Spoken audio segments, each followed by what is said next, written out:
Hello guys, চলে এসেছি আবার নতুন একটা ব্লগ নিয়ে তোমাদের সামনে। আশা করছি তোমরা খুব ভালো আছো, আমিও খুব ভালো আছি। তো আমি আজকে চলে এসেছি অমলা কেবিনে। নিশ্চয়ই তোমরা চিনতে পারছো, আর যারা চিনতে পারছো না তারা আমার ভিডিওটা পুরো দেখতে থাকো। লাস্টে আমি লোকেশনটা শেয়ার করে দিব। তো এখানে তো অনেক কিছু আইটেমই পাওয়া যায়, তার মধ্যে থেকে আমি এখানে অর্ডার দিয়ে দিয়েছিলাম এখানকার স্পেশাল আইটেম মটন চাউমিন। তো বন্ধুরা দেখতেই পাচ্ছ চাউমিনটা কত ডিলিশিয়াস লাগছে তো দেখতে যখন টেস্টি লাগছে তো খেতেও নিশ্চয় টেস্টি হবে। চলো তাহলে টেস্ট করা যাক।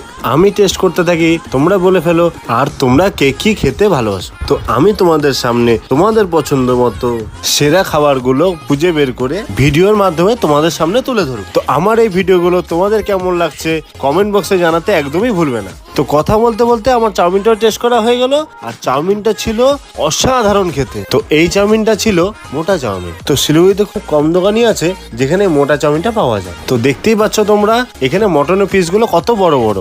তো এটা ছিল এগ মটন চাউমিন, যেটা প্রাইস পড়েছিল 80 রুপিস। তো এগ মটন চাউমিন তাও আবার 80 রুপিসে, মানে ভাবাই যায় না। এখানে যেমন মটনের পিসগুলো বড় বড়ই ছিল, তেমনি মটনের পিসগুলো বেশ অনেক কটাই ছিল।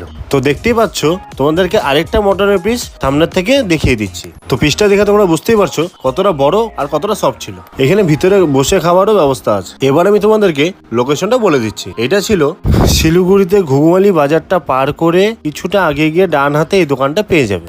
আর যারা আশিগড় থেকে আসতে চাইছো তারা ঘুঘুমারি বাজারের ঠিক আগে বাঁ হাতে এই দোকানটা পেয়ে যাবে। তো আজকের ভিডিওটা এখানেই শেষ করছি। তো ভালো থেকো, সুস্থ থেকো। তো দেখা হচ্ছে নেক্সট ভিডিওতে, ততক্ষণ টাটা।